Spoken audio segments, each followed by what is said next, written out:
Hey everybody, it's Jason Blaha here, and today I want to chat with you guys a little bit about really one of the most important things for building a big bench press. Now, when I say this, people will get upset, they're going to argue, they're going to say all sorts of stuff like, well, if that's true, then all pro bodybuilders would have big bench presses. Except they all kind of do, right?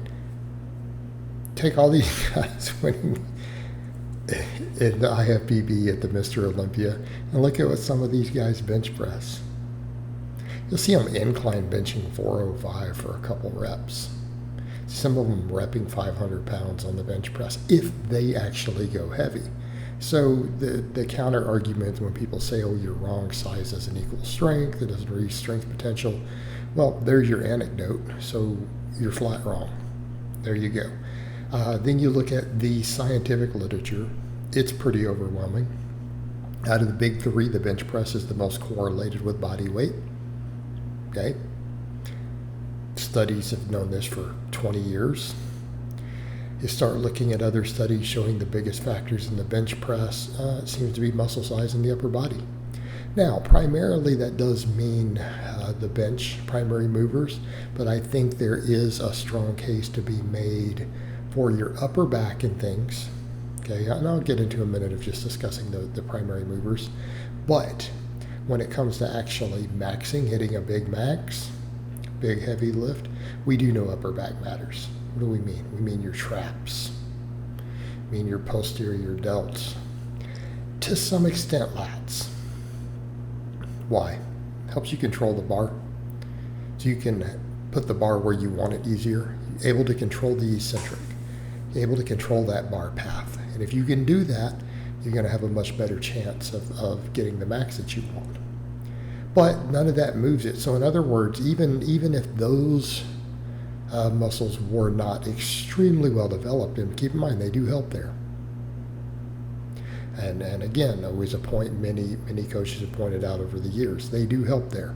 But it is largely about controlling the eccentric and bar placement, the ability to touch where you want. Now, they wouldn't matter as much if you just randomly, accidentally put the bar in the right spot. So just a minor caveat there. They really are about controlling the bar and putting it where you want it. A small case can be made for bigger lats to help you pop out of the bottom.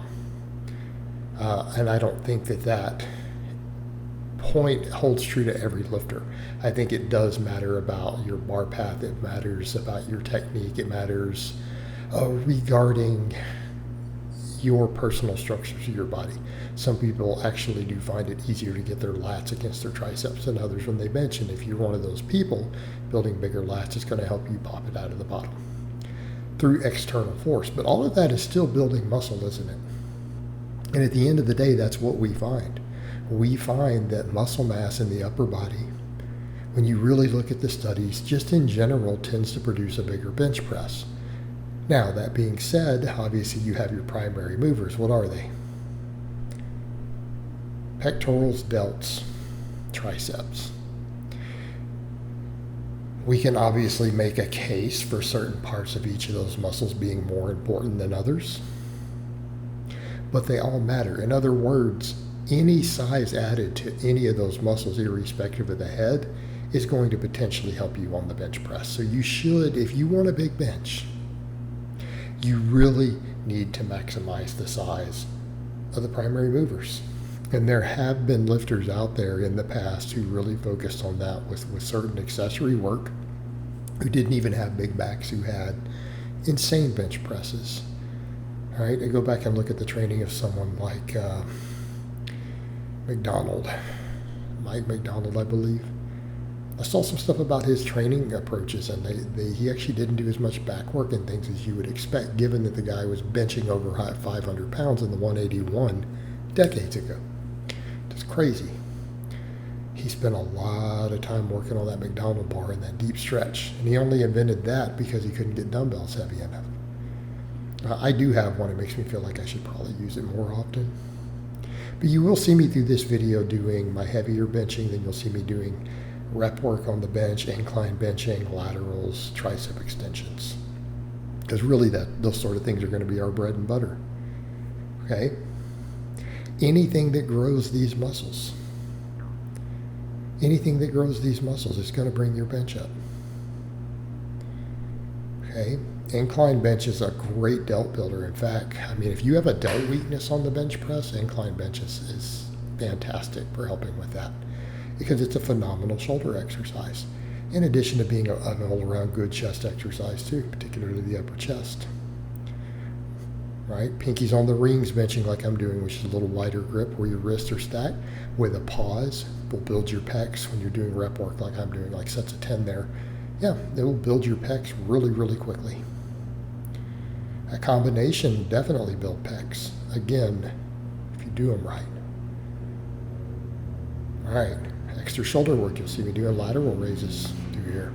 All right, will that carry over to your bench? I believe that it will. Big delts. Does it have to be a lateral raise? Does it have to be a dumbbell? No. I think overhead work can have its place there. I find overhead work, though, the carryover isn't that great. Mainly because it's so fatiguing relative to the muscle you get out of it. Bad stimulus fatigue. That's going to upset a lot of people for me to say that. I don't think the overhead press carries over to the bench that well. I spent years working on the overhead press and had a much weaker bench than I do now. It just banged my shoulders up. I quit overhead pressing. It regressed. I've benched way more. My shoulders are probably bigger. Why? Because I've done incline benching. I've done upright rows, laterals, right? All those things will build your shoulders. In fact, I would go so far as to say the smaller movements, they bring a lot to the table, or over time, building that bench up. Okay, triceps. Care how you build your triceps. I love JM presses. I feel like JM presses have direct carryover, unless your triceps aren't limiting your bench, which does seem to happen. There are times you get your JM press strong and your bench is still stuck. Well, then you know it's not your triceps, probably. Doesn't mean you should stop training them. It's still a primary mover. And it's not just the lockout. Do some extensions. You know, and here's what I would tell people. Don't leave tools out of your toolbox. Don't look at any of those things and say, I'm not going to do a lateral raise. I'm not going to do an incline bench. I'm just going to bench my way to a bigger bench. I can tell you as an older lifter who's known a lot of very advanced masters lifters over the years, I can tell you that's also the quickest way to end your ability to bench. I know plenty of guys who did that for 10 years. Hit just great benches. I know plenty of guys who did that for a decade. Benched 3-4 times a week. Benched up into the 400s until they couldn't bench anymore. I'm 46.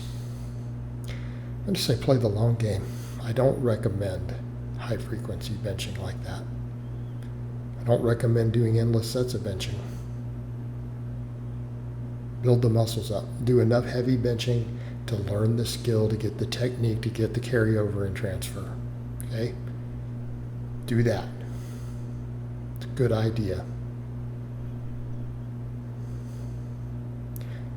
Everything else needs to be about just getting thicker. Get big. Get a jacked upper body. Your bench will go up. As long as you have the technique down. All right, guys, but that's really all I have to say on that today. I hope it's been informative, and I'll talk to you guys next time.